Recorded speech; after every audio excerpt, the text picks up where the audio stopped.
And now we are going to open it up to questions. So if you have a question, you can type it in the chat and we can read it out and answer it, or please raise your hand and we'll call on people and have a discussion.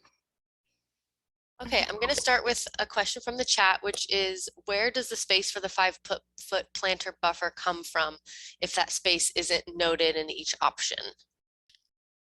I can jump back to that section here. I think you're referring to the difference here across Co-Clemens. So this would just be added space because of the nature of bringing bicycles and pedestrians together up into a shared space.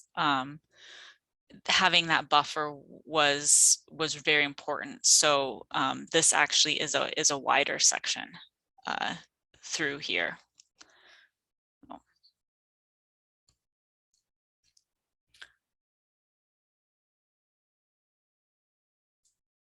Okay, Zane, you've got your hand raised. Can you hear me? Yes. Okay. Longtime resident in the neighborhood. So one of my big concerns is the stretch from where they put in the newer sidewalk from Park Street to Stevens in the last few years. I'm not sure how many years it's been. So they built that berm with a sidewalk from Park Street to Stevens. A rockery. They put in a rockery and retaining wall. Do you know what I'm talking about? The north corridor, yes. Yeah, okay. So when that was put in, it wasn't maintained after they put it in. They mowed the grass, but it's been virtually a blackberry area through the summer months, spring, summer, fall, and we actually maintain it.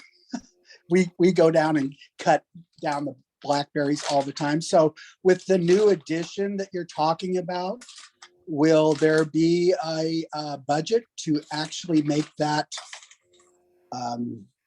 amenable? They have a sprinkler system in there, but it's rarely used. So Zane, just to kind of talk about that. So between the current concrete sidewalk in the northern section, between there and the roadway, like you said, the grass is mowed, probably not routinely, but yes, not watered and not No. mowed to any sort of turf management. No. And then on the other, it's more the other side where the rockery is. Above the rockery, where the landscape area is above the rockery? Yes. So that is, they put in some nice plantings originally, but then they just it was just overgrown after that. So it's always been just a bramble bush of blackberries and weeds. And my wife and I walk that corridor almost every day, and we always take our pruners with us, and we've pretty much maintained it over the years on our own. Once in a while they'll come through and clean it up, but not very often. Mm-hmm. And I'm just wondering if that's going to be part of the new plan. Yeah, it's always hard to commit to the additional maintenance that a lot of these projects do come with. We have recently in the last year been provided 2 more maintenance workers. So hopefully you can see some of that in the medians on Main Street, as well as in areas like this. 275th is another area. If you do walk, you can kind of tell we do try to maintain that level of effort. We are always hopeful and thankful for folks who do live adjacent. City code actually requires folks who live adjacent to roads to maintain the frontage, but we certainly have plans to continue mowing.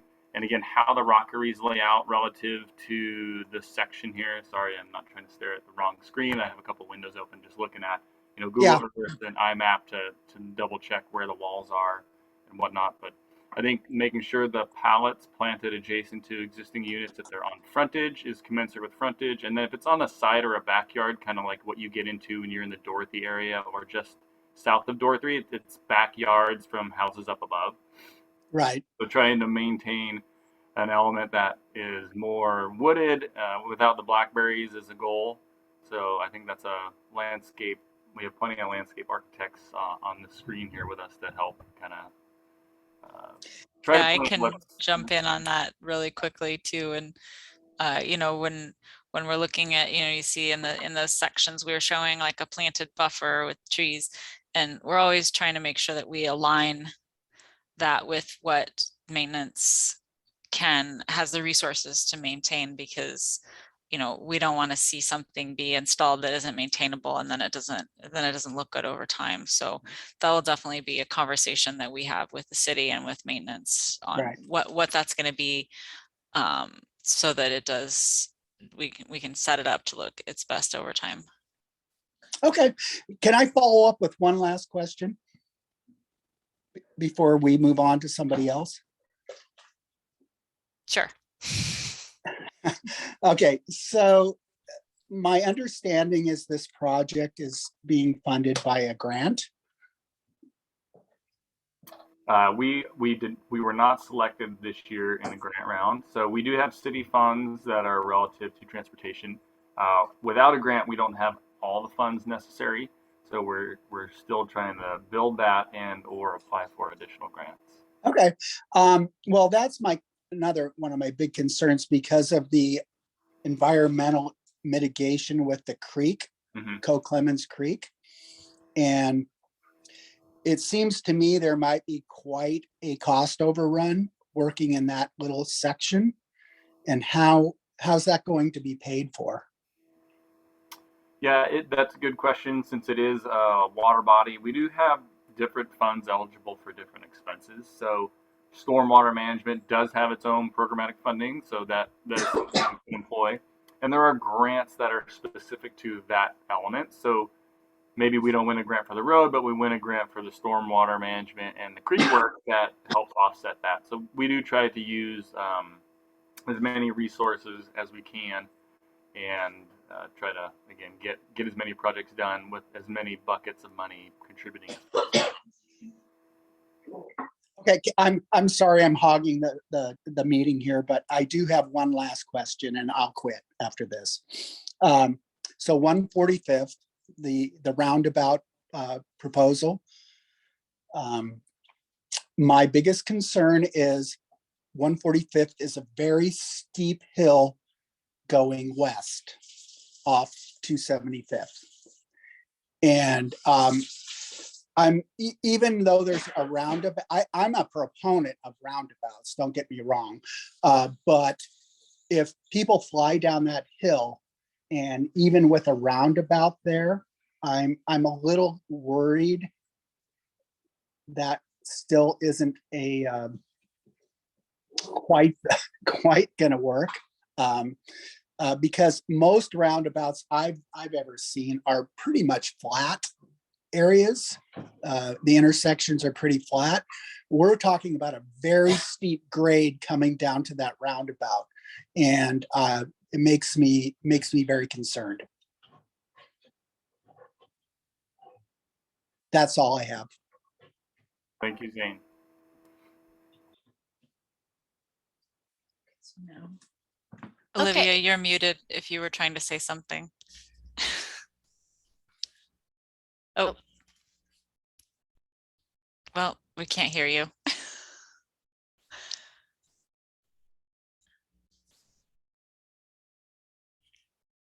Still no.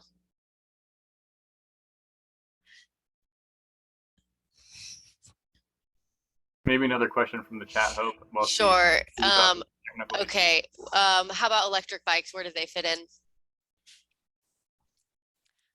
So I can answer generally. I don't know if there's any specifics of Duval City Code that do or do not allow electric bikes on shared facilities, but in general,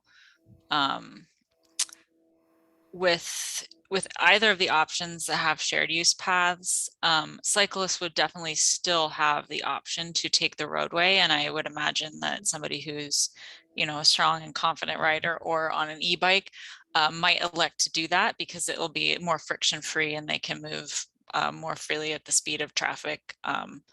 You know, the shared use path, because it is a shared facility by nature, is going to be a bit slower and a bit more of a heads up environment.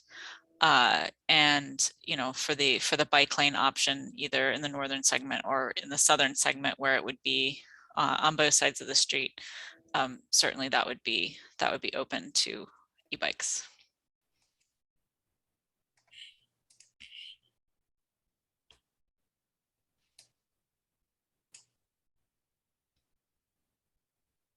Okay, is there a plan for a safe and lit crosswalk across 3rd to Taylor Park? Cars do not stop for pedestrian and children on bikes and drive extremely fast down the hill towards the stop sign when headed south on 3rd.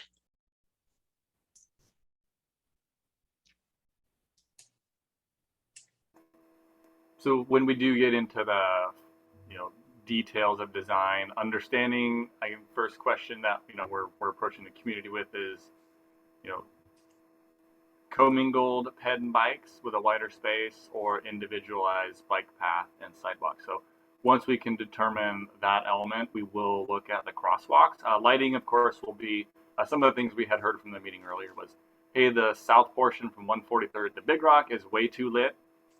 Understood. So I think making sure the lighting is at the appropriate lighting level for mobility and safety, but not being overlit. So that is important, as well as crosswalks. That was another question, of course, that was raised. The Park Street crosswalk is going to be tough. So we're going to have to think hard on how and where we deploy that access, because you do have the park just to the west of Park Street at Taylor Park. So we do understand that that is a pathway to get forward. Mid-block crosswalks, and when we say mid-block crosswalks, those are crosswalks not at a stop-controlled intersection. So mid-block crosswalks are a little tough. Certainly with rapid flashing beacons and other elements that are a little more common today, they can be safe and put in a way to accommodate that. Curb bulbs and curb extensions too, to narrow the lanes down, which also then in turn narrows or shortens the crosswalk length, are something that is that will be considered. So that's something we'll be working on.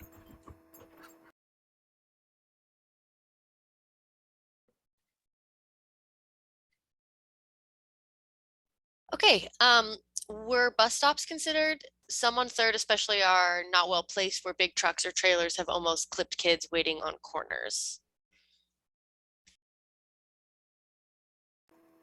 I think we did see some bus stop comments in some of the maybe online questions over the last few days. We will work with the school district to place bus stops. And I think the element to understand now is however narrow or wide the asphalt is, there's some shoulder space so you can drive past. So the new road as it's built will have 11-foot drive lanes and then curbs on both sides. So it's not like you can wind around it. We did talk about widening some of the standing areas adjacent to the roadway for specific bus stops. And again, we can do that work with the school district when we do get into the design of the corridor in specific. That helps. Zane, did you want to ask another question?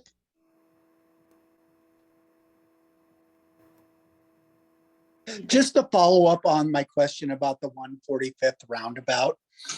I didn't really get any feedback from you guys on my concern about people racing down the hill towards 3rd Avenue off. And I'm really concerned that roundabout I think they'll still blow through that intersection at a high rate. Also on the other side of the intersection, so on the east side of 3rd Avenue, there is a fence that is a real issue with people coming up the hill trying to cross Third Avenue. As it stands now, you pretty much have to poke your car out into the roadway to actually see both directions. So it's someone's fence line. So if you were heading east, it would be on the left-hand side of 145th, the corner of 145th and 3rd. So it's very difficult as it stands now to see around that fence. You're basically having to put your car out about a quarter of the way before you can actually get a good sight line. And I'm wondering if that's also going to be a consideration. Can you hear me now? Yeah, we can. Oh my gosh. I'm sorry. It was so embarrassing. You'd think I would have figured this out after 2 years of Zooming. Yes, Zane, I really appreciate your comment. So we haven't gone that quite far enough in the design, but definitely sight lines will be looked at. And we're very aware of the speeding concerns as well. And so that's something we'll be looking at during design phase. Yeah, and just operationally, as the city, exists now, the 145th section to the east, there is a pretty good run that is fairly flat, so I can understand the slope. It's not as steep as you would have on like Novelty Hill, let's say, going down towards 208th. So we have opportunity to make sure that is a controlled intersection. And what we do is we work with our police department. So we receive accident reports quarterly. And you may notice about 2 years ago, we installed the flashing stoplights that are motion activated to help folks understand, because that was being blown a lot. And I'd have to double check, but I'm fairly certain since those have been put up, we do not have reported incidents at that intersection. Now, that doesn't mean that they don't happen, because if they're not reported, I never know. And I think to your point too on the actual configuration, Zane, on the intersection. So how it sits now, the edge of the roadway would be the back of the sidewalk adjacent to the fence line. So you're moving the travel lane to the east.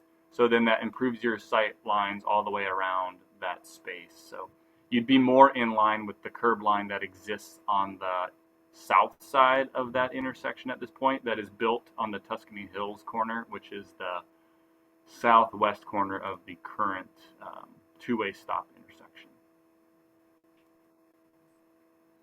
But yeah, we are not in the detailed design phase yet. Yeah, thank you for that thank you for that comment. That makes sense. Okay, when will the arborist's initial plans be shared so we know a tree plan as residents who do love some of the trees pictured?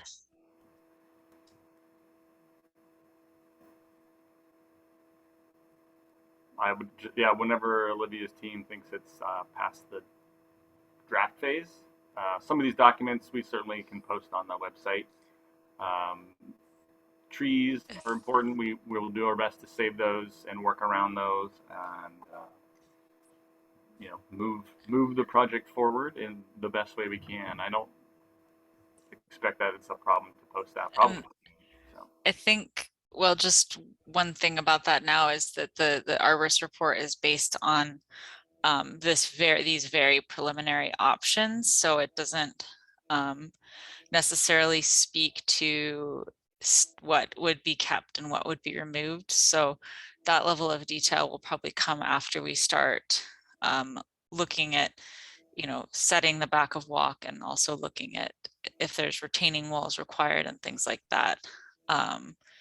And then that's where that arborist report comes in. And if there are certain trees that might be negatively impacted, but that perhaps we can lessen that impact through modifications to the design, to the pavement section, things like that, then that kind of take that on a case-by-case basis. So the arborist report as it exists now doesn't have that level of specificity, but I assume as we drill down into design, then information about specific trees would be more fixed at that time. I think Jackie's comment is newer in the chat. So in general, lights if they exist, they'll be re-examined. I don't expect to salvage much of those elements based on where they are physically located horizontally in the road alignment. And from Kennedy south, all the power lines are underground, I believe, except for 143rd corridor, which is a high power transmission corridor. So those high power lines would remain above the roadway section as they do today. But as you get in the north section from Kennedy to Stevens, the intent, one of the questions we had was, are you putting power lines underground? The intent is to put the power lines underground in that region. And then they would all be underground. And again, the lights would be built to the new standard. Not as bright, again, and as densely spaced in the newer section from, again, 143rd to 3rd. 143rd to Big Rock on 3rd, but in a reasonable way. So, your Gretchen's question, Stevens to Cherry Valley. So at this point, that has what the city considers a built standard road section, curb gutter and swale or sidewalk both sides. So no, but I think more along the lines of overlay and those types of treatments for some of the poor asphalt sections are certainly in the near future, but not relative to this project.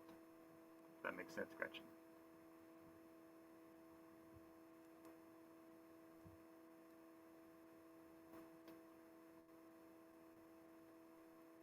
I don't see any more hands. We will post these, and again, sorry for the strangeness with the meeting link. I don't know. It's too bad. It worked perfect at noon. But we will be posting both of the Zoom sessions. I think one of the comments I had from an email, I don't know that she joined, was maybe since we had a little confusion, would the city be willing to host maybe just a Q&A, a virtual Q&A? So I think we can post those, and then if people want to use the email address transportation@duvalwad.gov, which is on the page and on our survey link here, we can arrange those kinds of connections. It's not difficult to do. I think just setting time aside is always the problem.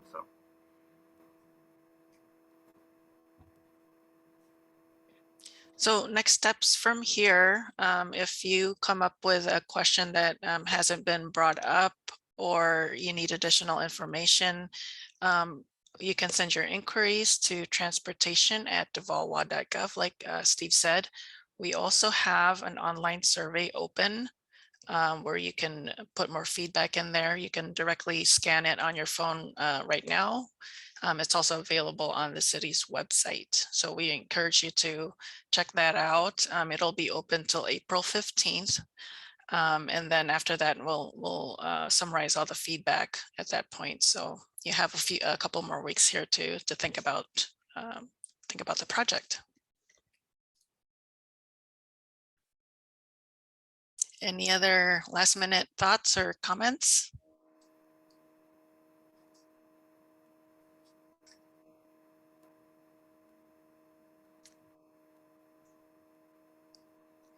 Oh my, there's one more person who's in the waiting room. Oh no.